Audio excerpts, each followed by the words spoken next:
Okay. Well, anyway, hindi mo natin pakakumalan itong tatlo na to, ha? O, kasama natin. Okay. Mabigat ng usapin. Alright. Ganda ng ang ganda ng script, ha? Congrats. Update nyo lang ako, ha? Kasi medyo hindi na ako updated. Oo. Well, then, topic natin. Partner, nakita mo ba yung title nilagay ni Niel? Palagay mo Mga sa screen mo, sa monitor mo. witness daw ng Quadcom. Yan, oo. Tanim witness daw. Siyempre may question mark. Daw ng Quadcom? Okay, so magkaisa tayong apat. Let's vote in. Okay. So, anong ibig sabihin nito? Ang pinagtutungkol natin ito. 5 tayo, Attorney Claire. 5. Yan. Ay, di ba bawang? Oo nga, no? Kaya nga, let's vote in. Okay. Vote is fine. Let's vote in. Ay, dito pala. Okay, sabay-sabay tayo. Let's vote in! Jen, wala ka. Walang pakisama si Jen, no? Ay, kasama ko. Let's vote in! Yung mata ko na lang sundutin Puro nyo. mata Addictus Rex, ha? Mata ko na lang sundutin nyo. Sige. Yan yung button. Okay. So, panag-usapan natin dito, pag sinabing tanim witness, si Grijaldo. Colonel Grijaldo. Correct? So, ang tanong natin dyan, kanya-kanya tayong ibig sabihin, okay lang kung ano mga opinion nyo. Ha? Para mas maganda yung ating usapan at matuto tayo. Okay? Partner, kasi itong si Colonel Grijaldo, siguro naman topic na to sa news sa inyo, di ba? Ito yung umappear doon sa Senate hearing at sinasabi niya na siya daw ay kinausap nitong sila Kong Dan at saka ni Congressman Abante. At parang pinipilit siya mag-testify at i-confirm yung reward system na di umano na inamin na sa statement naman ni Colonel Garma. So, sinabi niya wala daw siyang alam. So, walang nangyari. Walang statement, wala. So, ngayon, siya yung nag-testify sa Senate nga, nasasabi niya na pinipilit siya doon sa Quadcom. So, nalagay sa bingit ng alanganin si Congressman Dan at saka si Congressman Abante na ngayon ay pinupulaan ng iba na nagtatanim lang ng witness. Kumbaga, lahat na nagawa nila, parang pati yung mga nagawa na nung nakaraan, lumalabas na, baka lahat yun tanim witness lang, planted lang, na hindi totoo, pinilit lang, mga ganon. Attorney. So, ang tanong natin ngayon, ito bang si Grijaldo ay, tama ba ako? Tama ba yung aking analysis? O lahat ng witness doon, tanim witness? Saan tayo doon? Saan tayo mag-concentrate? Kay Grijaldo lang? Hindi, attorney. Sino? Sige. Actually, nung nag-press con si Kong Dan, meron kasing, meron siyang binanggit na meron pa daw isang tao na nandoon. Na hindi niya alam ang pangalan. Hindi niya maalala yung pangalan. Pero naka-witness. Opo.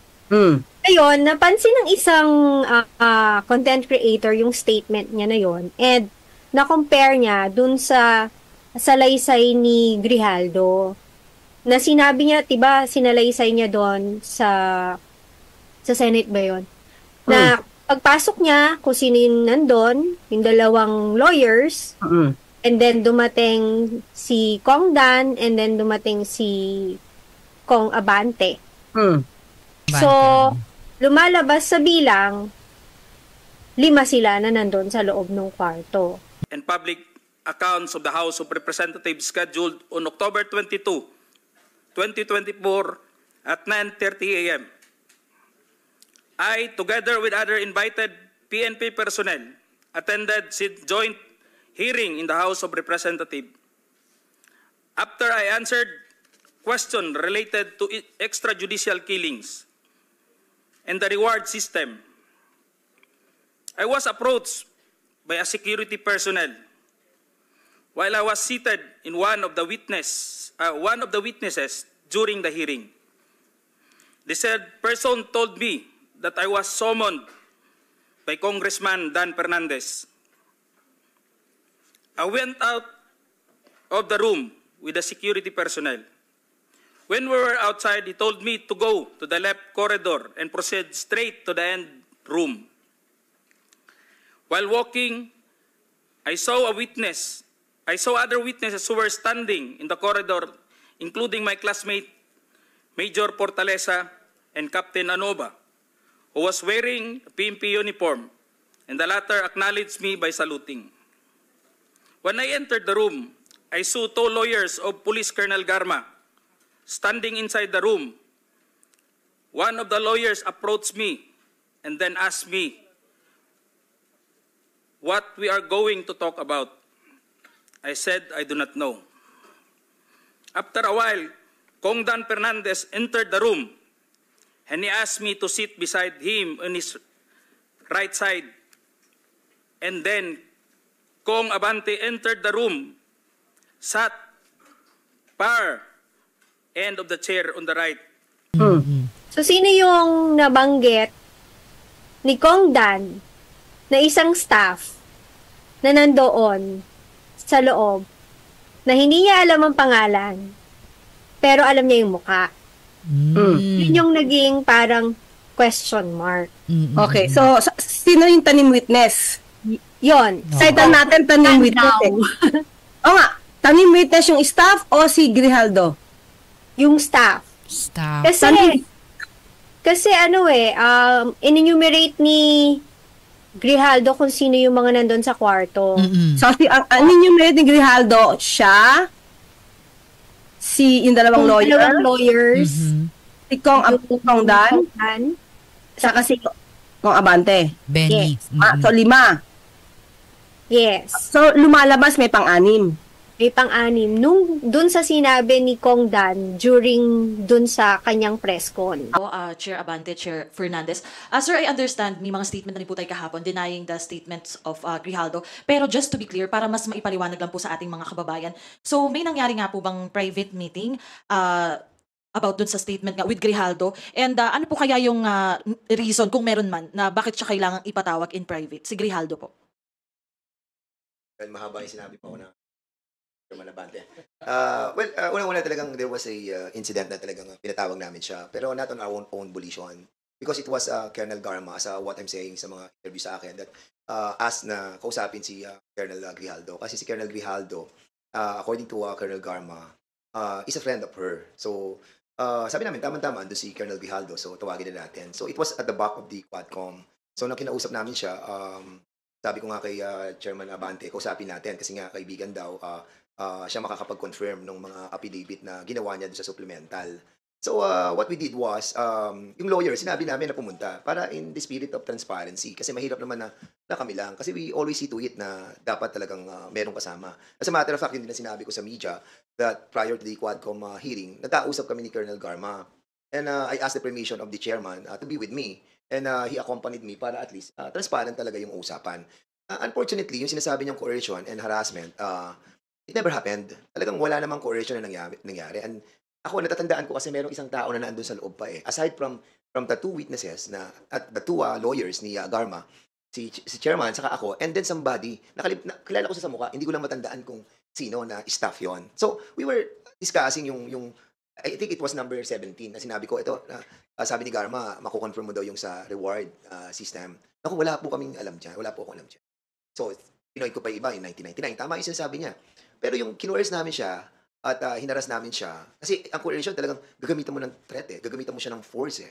Kung ginamitan natin siya ng force during that time, di ba? There was still a lot of time for him to react eh. So may parang isa na nakita niya nandoon. Ang tanong natin, nung nakita niya ba all throughout the meeting nandoon? Yun yung question mark. Okay, so marami tayong tanong dito eh. Kasi okay, so tama ba tayo ha? Tayong 5 nagkakasundo tayo sa issue natin na yung tanim witness ay yung staff, hindi si Grijaldo? O may patungkol din to kay Grijaldo? May patungkol din kay Grijaldo. Parang may napanood ako, Tony, na parang kay Grijaldo. Oo. Okay. Hindi ko kasi alam yung issue nung sa staff eh. Pero yung napanood ko si Grijaldo ang tanim. Parang ang balak nila is itanim ito as witness sa Quadcom. Oo. Tama? Doon tayo mag-concentrate? Tama ba tayo? Pwede din po. Tama. Miss Art. Doon muna tayo, ha? Grijaldo. Sige, banggitin na rin natin. Banggitin natin si Panghapiao, itong si staff. Kasi parang hindi naman siya, hindi siya material eh. Okay? Ang tanong natin, kung nandun man yung staff, tanong ko, nandun ba? All throughout the meeting, nakinig ba siya? Diba? Baka pagdating lang, umalis naman, so hindi natin alam. Yun ang tanong. Okay? Kasi ang assumption is hindi pwedeng magkamali si Grijaldo dun sa mga sinabi niyang kasama nila na nandoon sa loob ng kwarto. Bakit naman? General siya, di ba? So, Ha? Colonel lang. Colonel. Colonel ba? Colonel, So pag colonel, pwede magkamali. Ang general, hindi. Police colonel. Hindi pwede magkamali. Trained official siya. So, Being in service. Okay. Pero, aware siya of his surroundings. Pero ang trained official, pwede magsinungaling. That's the question also. Ah? Kung Kung sino trained sa official kanila ka, yung nagsabi ng totoo. Ay, gusto ko, tayo dito ha? Ibig sabihin, huwag kayong mahiya na magtanong. Huwag kayong mahiya. Kasi issue to ha? Apa. I encourage you. Sige po. Hindi, I encourage you na, sabihin niya, kasi para makuha natin. Ha? Huwag kayong mahiya kung may itatanong ako or what. Okay. Apa. Sa debate, hindi naman to debate, pero exchange of ideas Exchange tayo. lang Okay? po, oo. Okay, kunin ko yung kay Miss R na trained siya. Okay, ha? Trained siya. Kung trained siya, gaano siya ka-trained? Di ba? Gaano ka siya kagaling? Ay, doon tayo, ha? Sa policeman. Sa policeman, kasi sabi ng isang content creator, although ayoko siya, di bangka, baka kaibigan ko yan. Baka kaibigan natin yan. So, sa akin, na tayo. Kaya wag wag na nating, hindi ko na alam kung sino. Oo, banggitin. Doon lang tayo sa facts na pinag-usapan natin. Okay? Apa. Kung magaling siya, na-train siya, so, dapat lahat ng tao, dapat memorize niya kung sino nandoon, di ba? Yes. Okay. Kung train siya, ganun siya kagaling, ang tanong ko, bakit ang tagal niyang inimbestigahan yung pagkabatay ni Barayuga? Dapat mas magaling siya doon. Kasi kung yung staff doon, petty-petty lang yon, not material, pwedeng nakita ni Dan. Hindi natin alam kung saan lugar siya nandoon eh. Yes. Nandoon si staff? Nandun ba sa may bandang likod? Hindi nakita? Hindi natin alam. Wala kasi tayo doon. So, pwedeng hindi nakita ni pangalan to? Ni Grijaldo. Police Colonel, oo. Hector. Or pwedeng, since hindi to importanteng tao, na hindi nga rin naalala ni Congressman Dan kung anong pangalan, alam niya lang yung mukha. So, ang dating for me, hindi siya ganun ka-material. So, pwedeng, sa mata ni Grijaldo, baka hindi siya nag-exist or lumabas. Hindi natin alam kung some point in time na nandoon. Apa. Okay? So, kung sasabihin na issue na trained yan, so dapat memorize niya yan, hindi ko siya bibilhin. Kasi kung trained siya, dapat alam niya na kung sino ang yumari kay Barayuga. Dahil at that time, chief siya ng Mandaluyong. Opo. Bakit? Ilang taon na, 2020 pa yon, diba? Naka-assign siya doon.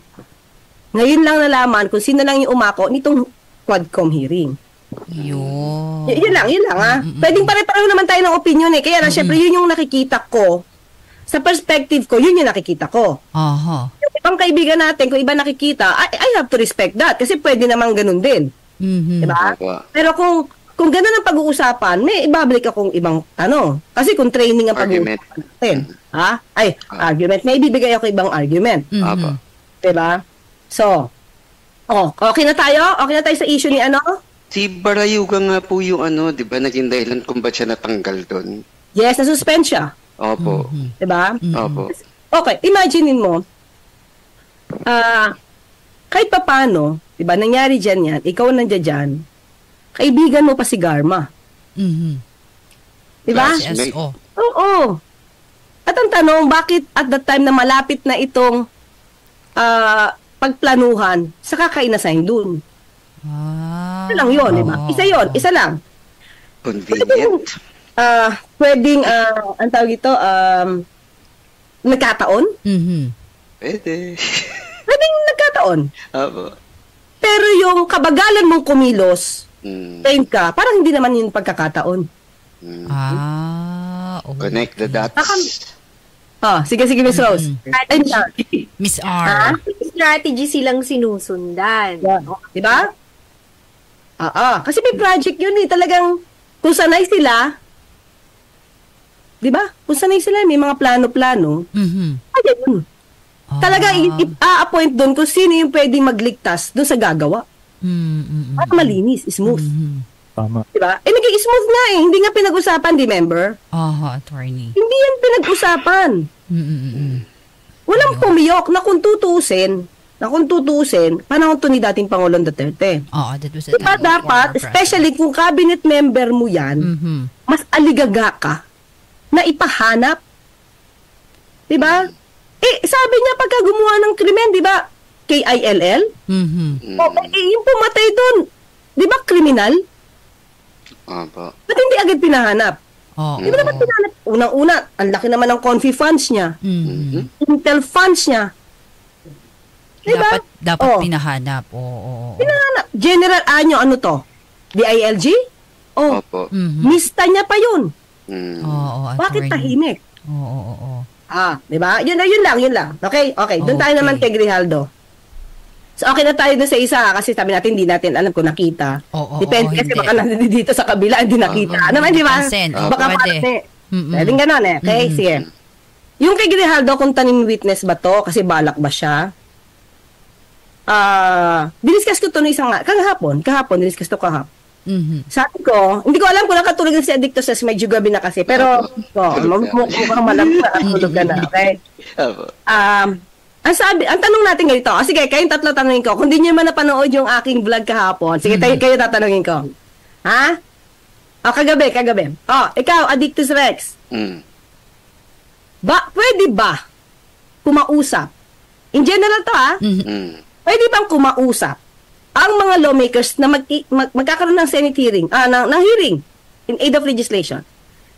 Kasi yung tanong ni Karen Davila dapat nyo ba, anong business nyo para kausapin ng resource person? Ang tanong ko, pwede bang kausapin ng mga lawmakers, ng mga mambabatas, kung may hearing patungkol sa isang issue, ang isang resource person? Sino po ba o ano po ba ang magsasabi kung bawal o hindi? Hindi ba batas? Yes. Nasa batas po ba na bawal? Wala. Oo. At saka, that answers my question, your question, Your Honor. Pero, I rest my case. Attorney Claire, Addictus Rex, may panayam si Representative Benny Abante, yung nga pinag-uusapan doon, Attorney Claire, na sometimes daw, minsan daw, yung resource person ay nakikiusap na kausapin privately before testifying. Yun ang sabi ni Congressman Representative Benny Abante. Yun, Attorney Claire. Tama. Miss R, ikaw, MUG, ikaw muna, sige. Okay, ang tanong ko po, walang batas pero may rules ba sa Senate? Sa bawal kausapin? Wala rin. Pero para sa akin po, hindi po ako pabor na kausapin yung resource person. In private. Baka magkaroon ng bias na yan eh. Okay, sige. Kasi gumagawa po tayo dito ng batas, bakit mo kakausapin yung resource person? Okay. Diba? Ididikta mo ba sa kanya kung ano sasabihin? Ay, ibang usapan yon. Parang ganon, di ba? Huwag tayo doon na. Isa-isang issue tayo. Ang tanong natin, pwede bang kausapin? Ibang issue yung diktahan eh. It's foul. Doon lang tayo sa issue ng pwede bang kausapin. Para sa akin, hindi po. Okay, sige. Miss R, ikaw. Sa akin, personally, hindi rin. To avoid tainting yung mga actions nila.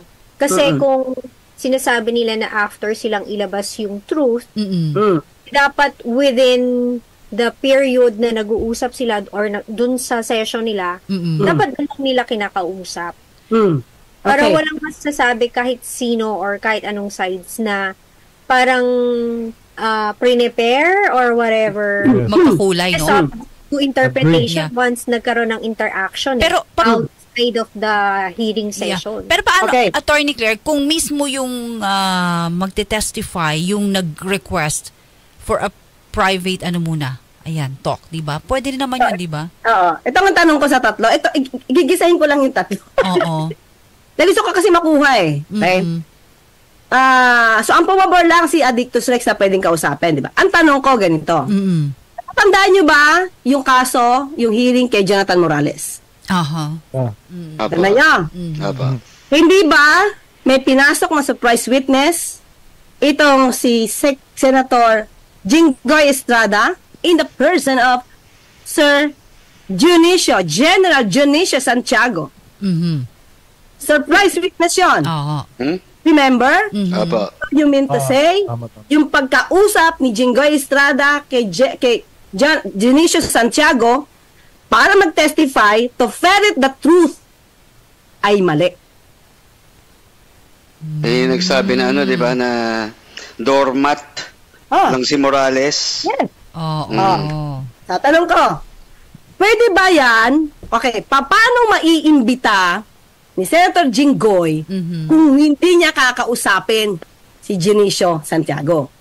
Darating lang bang bigla yun? I-invite mo lang? Darating yun? Baka po voluntary lang lumapit. Pwedeng ganun. Okay, doon tayo. Voluntary lumapit. Pero kinausap, di ba? Paano po ninyo na siguradong nakausap? Paano na siya magte-testify? Alam na ni Jinggoy kung anong sasabihin niya. May affidavit na, no? Sworn affidavit. Meron na. So in general, so doon tayo sa issue, in general ha, iba kasi yung issue na pinilit. So wag niyong pagsamahin yung pagkausap sa pinilit. Mali talaga yung pamimilit. Dapat. Yun yung issue na mali. So doon sa dating na kausapin, wala akong nakikitang mali doon. Bakit? Okay, attorney. Kasi, una-una, tama si Addictus says, wala sa batas, wala sa rules. At the same time, sige, Addictus Rex, ikaw magsabi sa akin. So, yung ginagawa pala ni Senator Rapi Tulfo na magdala ng mga resource persons Hindi mali. to RTIA. Lahat. Mali! Sabihin nyo mali! Yun po yung magiging nun magiging... Pagkukumpara no? Hindi ko alam paano sasabihin yung magiging conclusion nun. Depende na yun sa magtatanong. Diba? Yun nga po. Tama. Diba? Ang tanong natin dito, pwede mong dalihin, huwag ka lang magdikta-dikta. Okay? Pwede mong kausapin, huwag lang tayo magdiktahan. It's foul. Yes. Pag yun yung unlawful doon. Yes. Okay? So, ito sinasabi tanim witness. O di lahat ng witness si Rapi Tulfo, tanim. Diba? Hindi naman pupunta yun doon kung hindi niya nakausap first hand or beforehand. Meron ka ba magiging witness na hindi mo man lang alam pangalan niya? Ay, oo. Hindi mo alam saan siya nakatira. Hindi mo alam kung ano sasabihin niya. Kaya parang, who you? Dating sa Senado. Who you? Dapat alam na. That's impossible. Okay? Sa akin, yun. So, isa pa. Pag-usapan natin yung kay Karen Davila. Hindi ko alam kung napanood niyo. Sabi niya, talaga,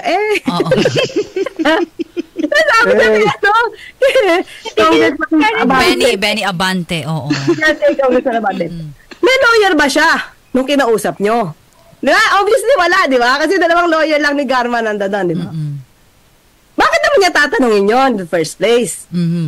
Tanong ulit, kailangan ba ng resource person na may abogado? Yun nga, attorney. Ang pagkakaroon ng abogado during the hearing prerogative na lang ng witness siya, ng resource person yan. Prerogative nila yan, di ba? Not necessary. Not necessary. It's not mandatory. Okay? Resource person na yun doon sa Senate sa hearing na yun, yes. What more wala doon? What more wala doon sa under oath, di ba? Nasa labas kayo Tinatanong lang kung pwede ka bang pwede mo tong i-confirm. Diba? Okay, ang tanong ko, kaya nga bakit ganun ang tanong ni Ms. Karen? Tatanungin mo kung may abogado. Unang-una, hindi ito custodial investigation. Alam mo to, MUG, kung anong custodial investigation. Diba? Custodial investigation, mandatory, may lawyer. May lawyer. Wag yun, hindi ka pwedeng tanongin ng law enforcement agency. Law enforcement. Walang lawyer. Wala kang lawyer. Diba? So, hindi ko nga alam bakit Sabi ko, bakit si Kong Abante? Although na yung sagot niya, kaya para siyang napupush pababa. Karen Davila na, di ba, dapat inisip mo, hindi mo kailangan ng lawyer dyan. Kasi sa tingin ko lang po kasi yung attack na nanggagaling from Karen is coming from the ethical side. It's not coming from the legal side. Wala pa rin ako makitang issue ng ethical eh. Opo, kasi it's a legislative process yung ginagawa sa Quadcom. Pero highly unethical yan kapag sa korte. Yun, that's right. Sa court. Pangit na pangit. Hindi ito pwede sa korte. Opo. Okay? Especially kakausapin ka ng judge. Ito sa judge kasi meron tayong tinatawag na yung mediation. Oo, attorney. Magpapamediation muna. Diba? Meron yung dispute resolution. Meron yan allowed yun. Pero both parties. Yes. Pero minsan, may pagkakataon, ito mga kayubi may pagkakataon, isang party muna kakausapin. Okay. Para hindi magsabong, di ba? Oo. Just like isang party naman. Allowed. Huwag ka lang lalakad ng kaso. Ibang usapan yon. Okay, nakita kayo, parang kayo, nadudong kayo kumakain, nagkakape. Although, wala silang pag-uusapan. Halimbawa, nagkita lang. Halimbawa lang, Hindi inaasahan. Nakita lang. Yung magiging issue na pwedeng naglalakad ng kaso, yun. Na hindi naman nangyayari dito sa hearing sa House or sa Senate. Bakit? Kasi ang purpose lang nila dyan, in aid of legislation. Okay? Huwag tayong lalayo muna kasi ang pag-uusapan natin dito in general. Yung mga issue na hindi naman nagiging aid of legislation yan, in aid of election yan, in aid of hindi yung issue. Doon muna tayo sa general. Kasi kaya naiiba ngayon yung ating isipan, ay naku, unethical na kaya. Kasi lumalabas na parang itong Quadcom. Hindi, pinipin daw nila yung mga Duterte. Di ba? So kaya kumukuha sila ng mga ebidensya. So, unang-una, yung subornation of perjury na pinag-uusapan dito, wala yun. Pangulong the former president was wrong. Una, pagkakaroon lang ng subornation of perjury, kung meron ng affidavit na nagawa. Pag may affidavit. Yung perjury, na-consummate. Wala. Di ba? Ngayon, tanim witness ba si Kong Dan? Ayokong sabing oo, ayokong sabing hindi. Okay? Hindi na. Pero, ang tanong ko, sino ang sanay magtanim ng ebidensya? Intriga rin. Ayun, ako. At gumawa ng intriga. Sige, tell me. May admission to, Di ba kayo makukulong dyan, Tony? Admission to. May admission to. Kasi di ba, nung panahon... Pinanood sa inyo. Nung panahon kasi ni PRRD, ni Duterte, uso ang tanim, ebidensya. Di ba? Diba? Proud pa nga siya. Proud pa. At sinabi pa niya sa speech niya na tinataniman talaga. Yeah. Di ba? Nagtatanim sa ebidensya. Okay. Obviously, Duterte. Well, not really. I've learned a lot during my prosecution days. We planted evidence. So, ngayon, okay? Ginawa na nga nila kay Dilima, di ba? Bakit nasabi natin kay Dilima? Kasi acquitted na siya May evidence okay? So, saka inamin nga. Sabi nga nasa video na mes ko ito pinakita sa live stream ko, merong pagsasabi na sanay siya magtanim ng ebidensya. Si dating Pangulong Duterte. Now, pati intriga. Now, tanim witness between and among Congressman Dan and Congressman Abante and Senator Bato. Sino na ba ang mga nagtanim ng witness? Tell me. Tanim ng witness. Sino nagtanim ng witness? Diba? Kerwin. Diba? Sino pa isa? Yung Ragos. JV Sebastian. Oo. Okay? Ito naman umamin mga to. Dayan.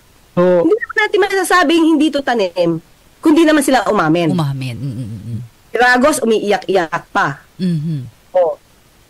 At diba? si Kerwin, ganoon din po. Si Kerwin. Diba? Sa tanong ko, sino ang mas may posibilidad Okay? Hindi ko sasabing guilty na. Sino ang mas may posibilidad at sinong mas may karanasan magtanim ng witness at magtanim ng ebidensya? Kong Dan and Kong Abante ba? O Senator Bato? So parang sinasabi nyo rito, attorney, na yung gawain nila, binibintang nila sa iba ngayon. It takes one to know one. Parang ganun eh. Sagot ko po dyan, whichever party has got more to gain from this intrigue. Okay, at i-analisa natin. Tama si Addictus. Nakuha ni Addictus Rex. Okay.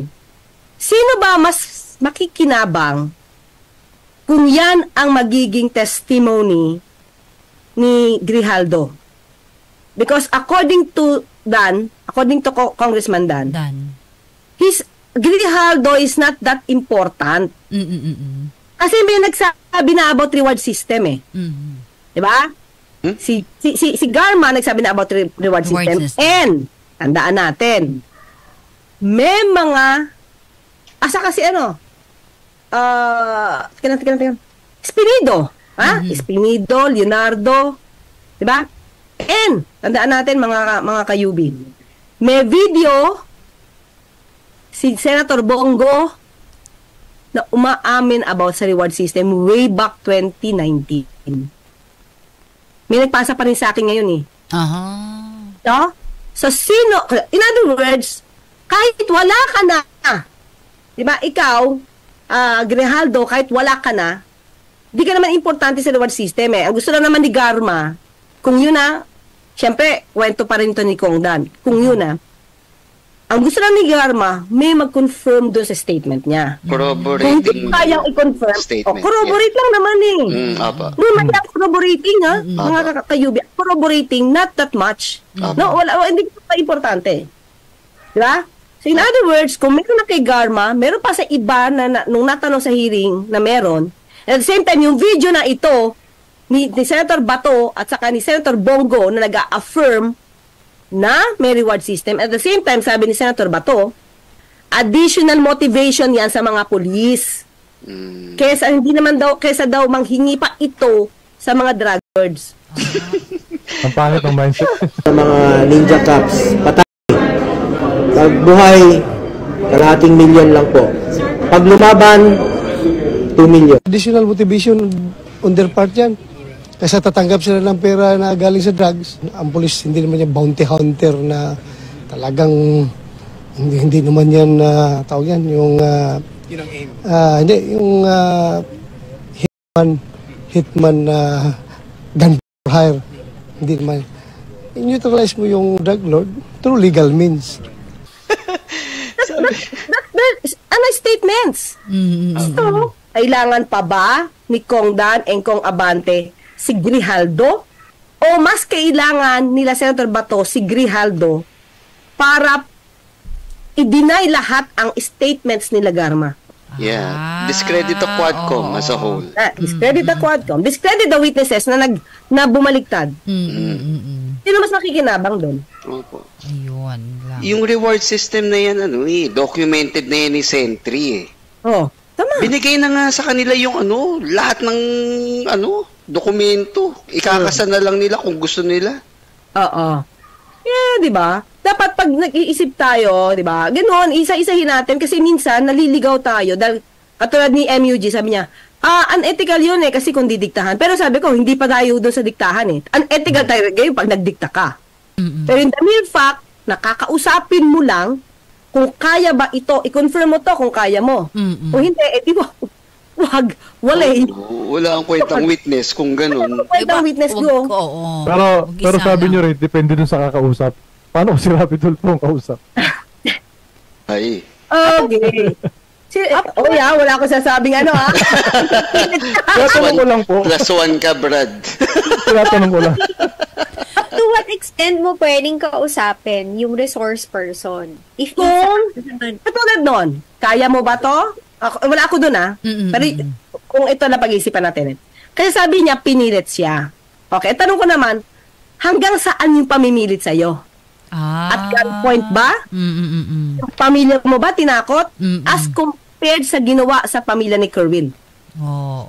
Iba yun. Ibang pamimilit yung Kerwin, ibang pamimilit ito. So, ang tanong ko, trained ka eh. Trained kang pulis.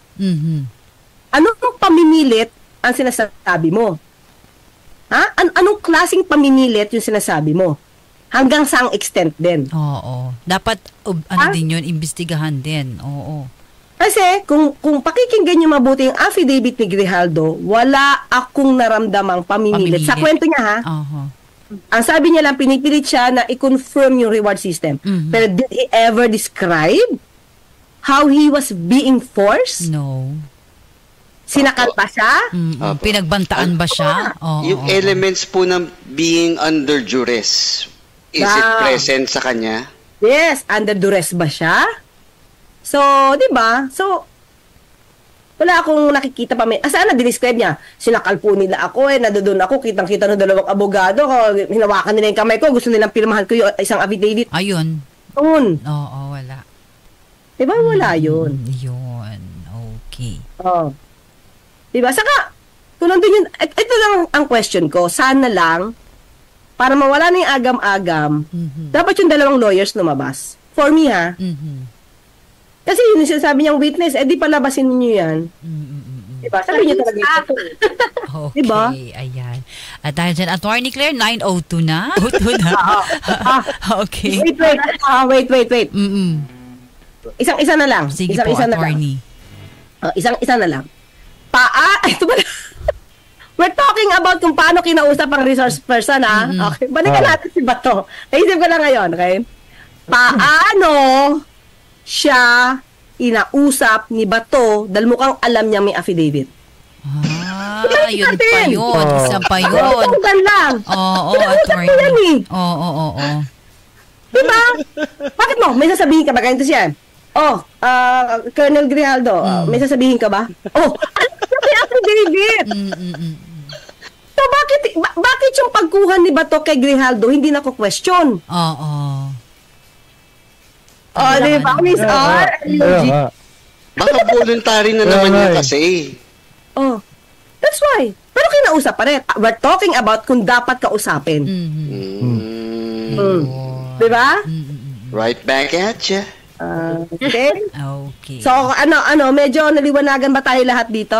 Yes, Attorney Claire. May himay ba tayo ng konti dito? Very clear. Naliwanagan kami ni Miss R. Oo. Very clear. Bakit nga ba pinupunto lang si Kong Dan na wala pang ginawang affidavit? Di ba? Samantalang kay Senator Bato, may affidavit na pabor pa sa kanila. Diba? Ayan. Attorney, kasi gusto ko lang maliwanagan din ako. Kaya nga gusto ko, ibigay nyo lahat sa akin yung opinion nyo para maisa-isa natin. Kasi wala namang mali ditong opinion. Correct. Attorney, meron conspiracy theory, Attorney. Hindi lang talaga ako updated. I think, hindi. Solid na yung solid na yung case natin. Wag na. Sige. Meron pa kayo naisip na pwede natin pag-usapan. Hindi solid na eh. Wag na. Okay. Hindi yan lang. Kasi dapat maging pantay tayo lagi sa tingin, di ba? Dapat lang tayo sa gitna. Nahihimay-himay din. Pag nasa gitna tayo, mahihimay kasi natin lahat. Correct. Attorney, kaya na 9:30 mo ang pag-uusapan. Yes, live stream unang-una muna. Siyempre, showbiz muna tayo. Huwag muna tayo sa politika. Okay. Yung first topic ko, showbiz. Wow. Pero siyempre, may patas doon, partner. Patas doon. Ang involved dito si Rita Daniela. Napanood ko yan. Napanood ko yan. Tapos mamaya, yung continuation ng kay Karen Davila. Ito naman, kay Senator Bato. Uy, maganda yung kay Rita. Oo, magandang topic yan, Attorney. Para medyo matanggal naman, masyado lang mabigat ang politika sa atin. Grabe sa showbiz, no? Okay, ayan. Okay, thank you pala sa akin, Addictus Rex. May kami babatiin ka. Go ahead. Maraming salamat sa mga kasama natin dyan, yung mga ka-UB, mga ka-Clear, mga ka-MIB natin. Kahit yung mga ayaw sa atin, okay lang, binabati ko kayo. Ayan ba? mga kabugeras, mga katambays, yung mga kaloyals, mga kapinks, BBS. O sige, binabati ko na po kayo. No, sige po. Bati-bati na po tayo lahat. Friends naman tayo with everybody. Opo. Kahit minsan ayaw nila sa atin. Let's have peace. Dapat kasi makita nila, wala tayong gitna tayo. Dapat makita nila yon. Kasi syempre, pag ang topic, nasasaktan yung kanilang idolo. Ayaw nila, wala tayong magagawa, that's the fact. Diba? Okay, thank you. So, partner, At syempre, sa ngalan po ni Rajuman Rod Marcelino, kasama na ni Attorney Claire by Monday, Rajuman Jenny Pahilanga. Attorney Claire? Sa Lunes, magkita at magkarinigan tayo. Ako po sa Attorney Claire kasi papalalang, magtulugan inyong karapatan.